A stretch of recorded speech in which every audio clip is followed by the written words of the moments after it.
Por favor, tómese un momento para escuchar esto. Es muy importante para entender la historia.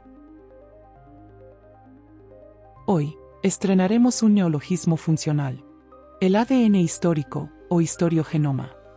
El ADN histórico es un modelo conceptual, desarrollado por el autor, que utiliza la biología como analogía para entender las fuerzas profundas y persistentes que definen la identidad, el comportamiento y la trayectoria de una nación.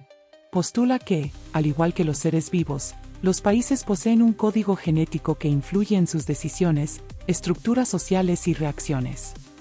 Y también una epigenética histórica, un proceso que determina qué códigos del ADN se activan o se silencian en un momento dado.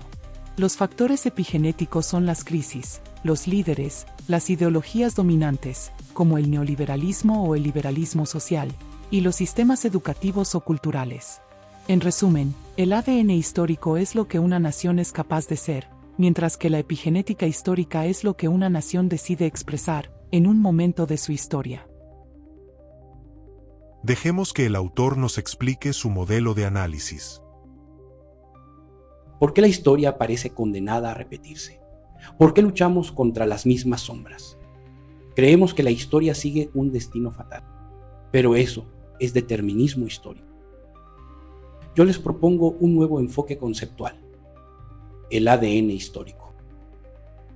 El ADN histórico es un modelo de análisis que usa la biología como analogía para entender las fuerzas persistentes que moldean a una nación. Consiste en todos los valores, mitos, traumas y códigos, establecidos durante sus periodos fundacionales, conquistas, independencias, revoluciones, etc. Las naciones tienen entonces un historiogenoma. Este es el código completo de la herencia. Se tienen los genes, usando la analogía, de la luz y los de la sombra. Es una lucha por la expresión de esos códigos. Aquí entra la epigenética social. La epigenética son los factores de agencia, los líderes, las crisis y las ideologías.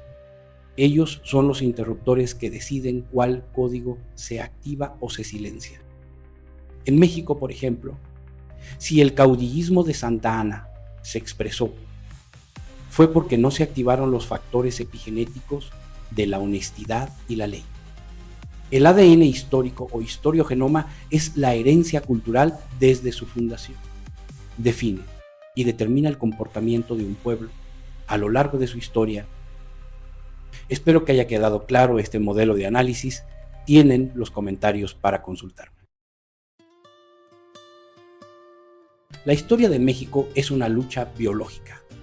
En el corazón de nuestro historiogenoma hay dos códigos en guerra: el liberal y social de Morelos contra el caudillista y de privilegios de la colonia.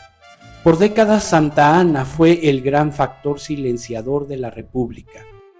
El código de la dictadura parecía invencible, pero en 1854, un hombre rudo, de guerra, demostró que la honestidad es el catalizador más poderoso. Hoy, en Luces y Sombras de México, hablaremos de Juan Álvarez, que siempre estuvo del lado correcto. Nuestro historiogenoma independiente tiene desde su inicio 4 códigos de sombra: el caudillismo y el patrimonialismo de los privilegiados. La luz eran la república y la justicia social. 5 claves epigenéticas determinaron la evolución del país.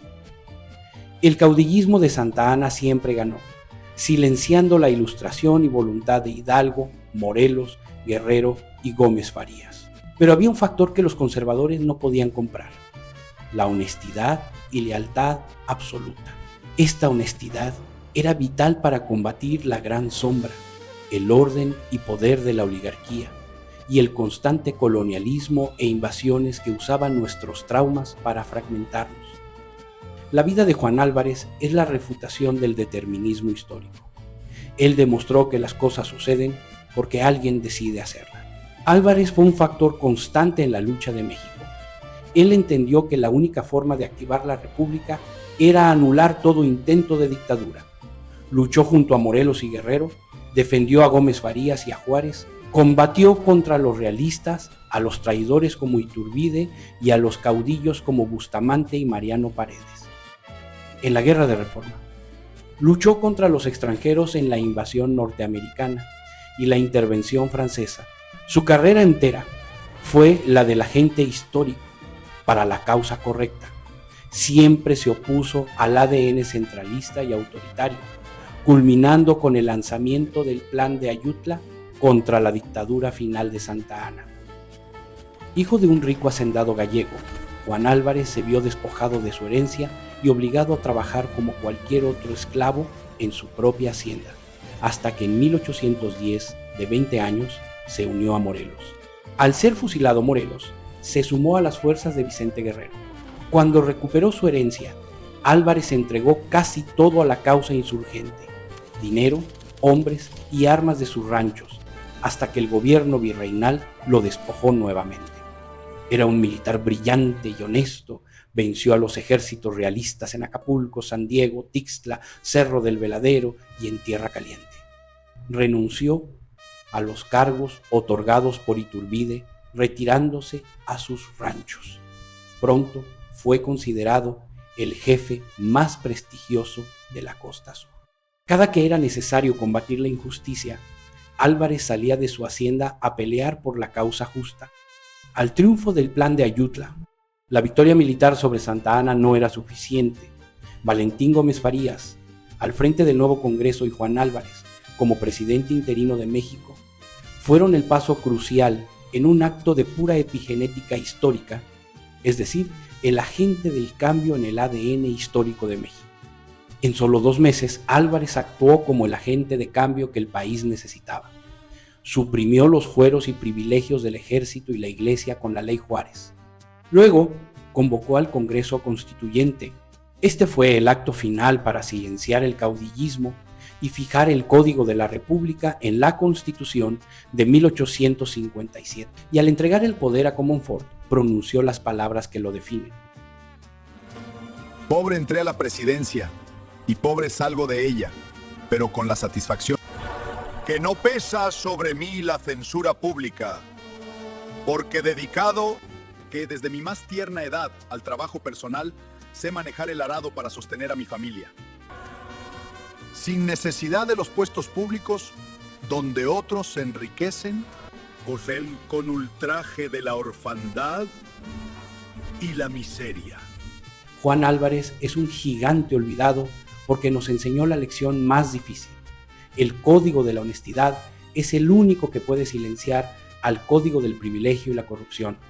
Él activó el gen histórico de la subordinación civil, el precedente de que aún el militar más poderoso o el hombre más rico deben inclinarse ante la ley. La victoria de la Reforma no iba a suceder. Fue posible porque Juan Álvarez decidió que así fuera.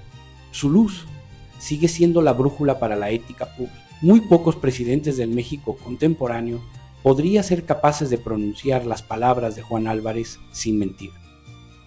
La historia del liberalismo mexicano es la de una lucha constante por la luz, y la vida de Juan Álvarez nos enseña la lección de la epigenética histórica.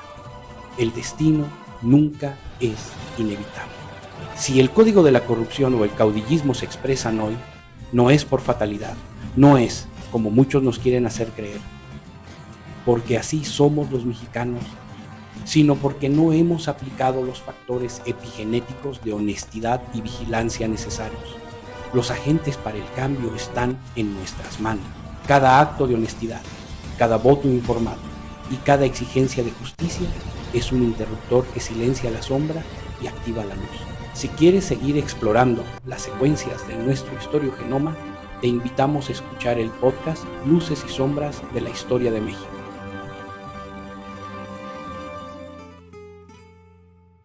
Soy Aldo Sánchez y te espero en nuestro próximo episodio.